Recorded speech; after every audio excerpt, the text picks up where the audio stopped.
Welcome back to another Throne and Liberty guide. Do you often find yourself staring aimlessly out the window while riding passenger in a car, wondering where it all went wrong? Do you wake up in the middle of the night with palpitations, drenched in sweat? Or maybe you look in the mirror and think, why am I not good enough? Well, my friends, I feel you. I've been there. My days used to be riddled with fear and anxiety, until one day, I finally looked into the mirror and realized the truth. I was suffering from a severe case of low CP esteem, commonly known as I thought I had big deeps until I saw the party board syndrome. But fear not. I have braved the dark abyss of limp deeps and low combat power, and after what felt like an eternity, I emerged victorious, now with the power of rock-hard deeps in my hands.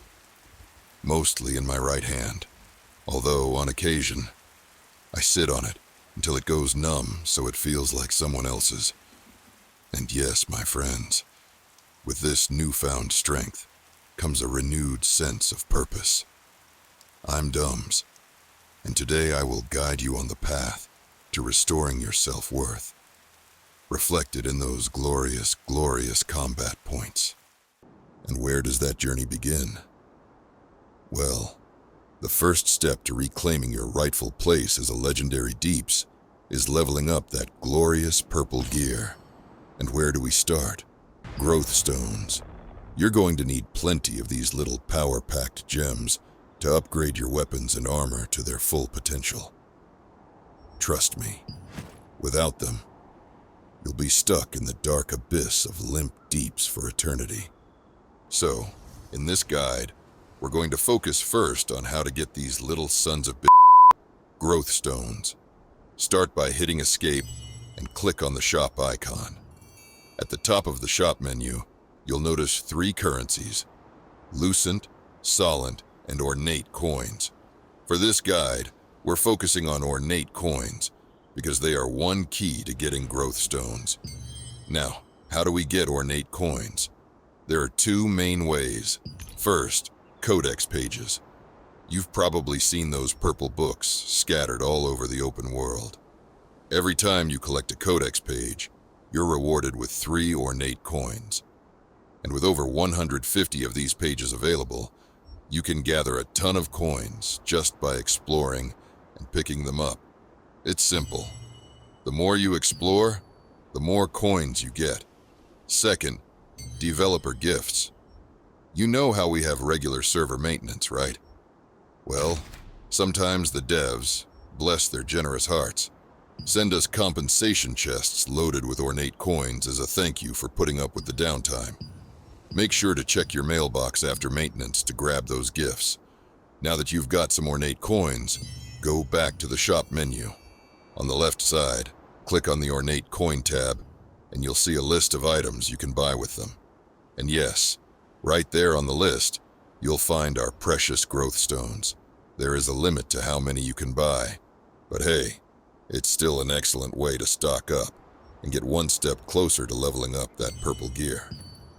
But wait, we're not done yet. If you haven't finished Taedal's tower yet, now's the perfect time to tackle it. Seriously, don't sleep on this opportunity. Teleport to the Starlight Observatory waypoint, head over to the painting, and interact with it. Make sure you've completed all the floors, because the rewards are only given once. Each floor has its own set of challenges, but trust me, the rewards are absolutely worth it. And yes, that includes Growthstones. So, if you've been putting this off, now's the time to get it done and snag those valuable resources. Alright, finally, let's dive into how to craft these suckers. First, teleport to the Stoneguard Castle waypoint and make your way to the Senior Crafter section. Here, you'll find senior crafters specializing in weaponry, armor, and accessories. The process is the same no matter what you're crafting. The only thing that changes are the materials you'll need. Now, let's talk materials. Across the board, you'll need precious magic powder and polished precious crystals for crafting. These are universal requirements for all types of gear upgrades.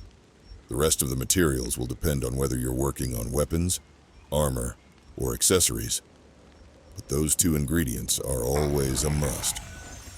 Now that you know where to go for crafting, let's talk about how to acquire the materials you'll need. First up, precious magic powder. One way to get it is by dismantling unwanted purple gear. But before you go breaking down your gear, think carefully. If you believe you might need that gear in the future, there's an even better option. Here's what you can do. Hit escape and open the auction house. In the search bar, type extract and hit enter. Look for the cheapest weapon extract, which usually costs about 10 Lucent. Buy it, then open your inventory and dissolve the extract. This will instantly give you a stack of 20 precious magic powder. At this rate, the cost works out to just 0.5 Lucent per precious magic powder, making it a super efficient method. Alright, now that we've covered precious magic powder, let's talk about how to get precious polished crystals. The first and easiest thing you need to do is join a guild. Once you're in, participate in guild activities or donate resources to your guild. In return, you'll earn guild coins as rewards. Now, take those guild coins and head to the guild merchant. Here's the deal. You can buy up to 4 precious polished crystals a day and up to 10 rare polished crystals per day. The rare polished crystals can then be crafted into precious ones, giving you a consistent daily influx of precious polished crystals. It's a simple and reliable method to keep your crafting materials stocked. Now that we've covered precious polished crystals and precious magic powder, let's move on to the third material you'll need.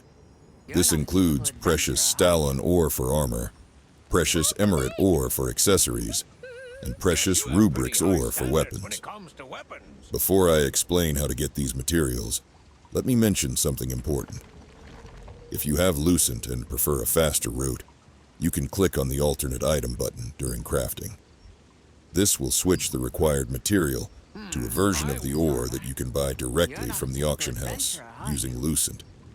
If you're willing to spend, this is a convenient option to get the materials you need instantly. However, if you'd rather save your Lucent or explore other methods, there are alternative ways to obtain these materials, and I'll explain those next. The first alternative way to get these materials is through resistance contracts.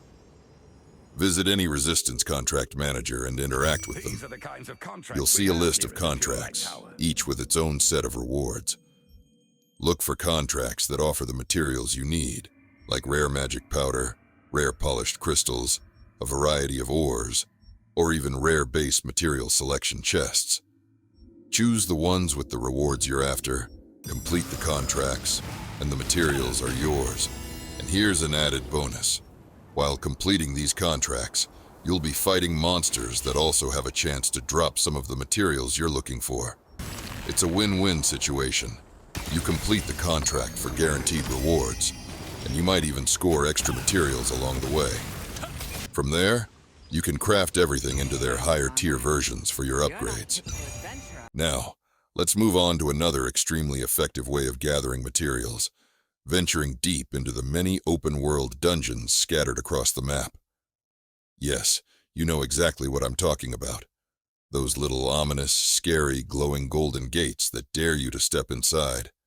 So, what makes these dungeons so special? 2 things. Allied resistance forces, contract scrolls, and Abyssal contract tokens. Let's start with the scrolls. Head to any sundries merchant in a town and interact with them. The second item from the left is a scroll chest, and you can buy up to 6 of these chests per week. Each chest you open will give you 4 Allied Resistance Forces contract scrolls. 1 for the Sanctum of Desire, 1 for Sorodoma Island, 1 for the Shadowed Crypt, and 1 for Silius's Abyss. These scrolls work just like the regular resistance contracts. You'll need to kill mobs marked by the contract. In return, you'll receive a reward that includes ores and, more importantly, a precious blessing pouch. When you open these pouches, there's a chance you'll get Growthstones, along with other incredibly useful items. The best part about this second way of getting materials through open-world dungeons is the use of Abyssal contract tokens. These tokens add a significant perk to your dungeon runs. Here's how they work. When you're killing monsters inside these dungeons, you'll automatically consume Abyssal contract tokens. These tokens enhance your loot drops and experience gains while you're in open-world dungeons. Essentially, every enemy you defeat in these dungeons has a higher chance of dropping better quality and a larger quantity of items, all thanks to the tokens. So not only are you completing contracts and collecting rewards, but you're also maximizing your loot and experience gains with each kill. It's a fantastic way to make the most out of your time while farming for materials. However, stay on your toes. Open-world dungeons are no walk in the park, especially with stronger mobs lurking around every corner. These enemies can quickly overwhelm you if you're not prepared. And let's face it, getting overwhelmed by mobs isn't exactly a fun experience. Teaming up with other players is a much smarter approach. Running with a group allows you to coordinate efforts, cover more ground, and take down tougher enemies far more efficiently. By working together, you'll not only survive the challenges, but also maximize your rewards and make the most of your time in these dungeons. But there's a little catch when it comes to these open-world dungeons. They are affected by external environmental factors, which can change how you approach them. During the daytime, these dungeons are in peace mode, meaning there's no player versus player combat, and you can farm freely without worrying about other players. However, at night, these dungeons shift into open-world PvP mode, where player versus player combat is turned on. This means players from enemy factions, or anyone considered an enemy, can attack you on sight. So, make sure you're prepared for a fight. Another factor to consider is weather. For example, the entrance to the Sanctum of Desire will only be open if it's raining, whereas Celius's Abyss will only open during the day. To check the status of these dungeons, simply zoom in on the map icons of the dungeon entrances. You'll see their current mode, whether it's Peace Mode, PvP mode, or other status indicators. This information is crucial for planning your dungeon runs effectively. And speaking of making the most of your time, let's take a step back and talk about something important.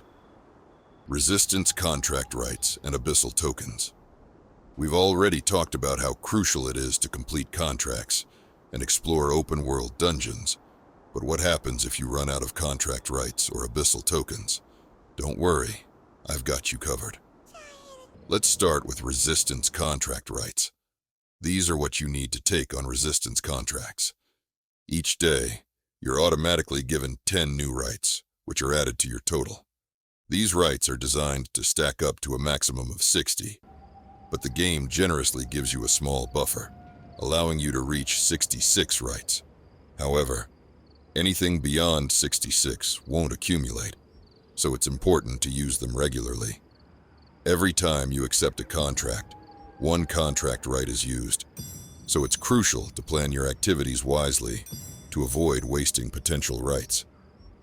Now, what do you do if you run out of rights? Here's the solution. The Resistance Contract Extra Count Pass. You can earn star crystals by completing activities in the Battle Pass, even on the free track, and use those crystals to purchase the Extra Count Pass in the Battle Pass shop. This pass gives you additional rights, letting you keep farming contracts without having to wait for the daily reset. Just keep in mind that while the game allows you to reach a slight buffer of 66 rights, the system still caps replenishment at 60 rights. To make the most of your farming, make sure to spend your rights regularly before using the Extra Count Pass to avoid hitting the cap. Now that we've talked about how resistance contract rights work, let's dive into how Abyssal tokens are replenished and earned. Unlike resistance contract rights, Abyssal tokens are not automatically replenished daily. Instead, you need to earn them through various in-game activities. Here's how you can do that. First, complete resistance contracts. Each completed contract rewards you with 50 Abyssal tokens, meaning you can earn up to 500 tokens daily if you complete all 10 contracts. Second, participate in co-op dungeons.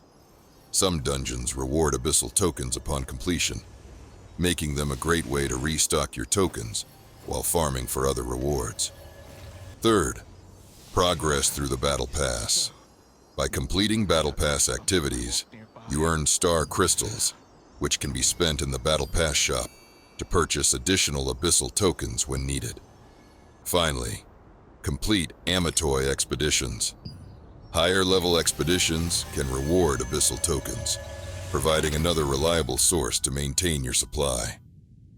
Keep in mind that the token cap is 40,000, so it's important to use them consistently to avoid hitting the limit and missing out on additional earnings. Alright, so we've covered the first step to increasing your combat power, using Growthstones. By now, you should be able to craft all the Growthstones your heart and your gear desires.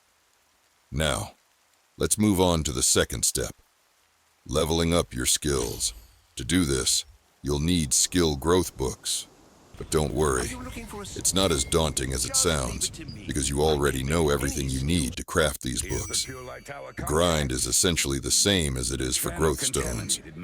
While farming materials for Growthstones, you'll naturally amass a good supply of rare parchments, which you can then craft into higher tier precious parchments. And here's an important tip. If you ever find yourself with precious omnipotence parchments that you don't need for leveling up any more special skills, you can dissolve them into precious parchments to repurpose them for other crafting needs. With that in mind, you're already ahead of the curve, and soon enough, your skills and combat power will reflect all your hard work. Now, before we wrap things up, here's a pro tip. During crafting, you're eventually going to run out of Sollant. Yes, that currency you probably thought was nearly useless. But when you need it, you'll need it badly. Don't worry though. There's an easy way to get more Sollant with very little Lucent if you find yourself backed into a corner. Here's how. Hit escape and open the auction house. On the left-hand side, click on the miscellaneous tab and select materials. Now, prices will vary depending on your server, but as you can see here, I can buy rare Marant for approximately 0.39 Lucent each. Buy a few of them, then head over to the sundries merchant in town. Sell the rare Marant to the merchant, and you'll get Sollant in exchange. It's a simple, efficient way to restock your Sollant supply and keep your crafting progress moving forward. Alright, in this video, we focused on building your combat power by leveling up your gear and skills. But this is just the beginning of your journey. In the next video, we'll dive into how you can take your CP even further by harnessing the power of traits and runes. Well, thank you so much for watching. If you found this guide helpful, don't forget to give the video a like and subscribe to the channel for more Throne and Liberty tips, guides, and updates. Your support means the world to me and helps keep this amazing community growing. I truly appreciate it. And if you have any tips, tricks, or strategies of your own to share, feel free to leave them in the comments. I'd love to hear your insights, and I'm sure others in the community will benefit from them too. Until next time, I'll see you in the next video.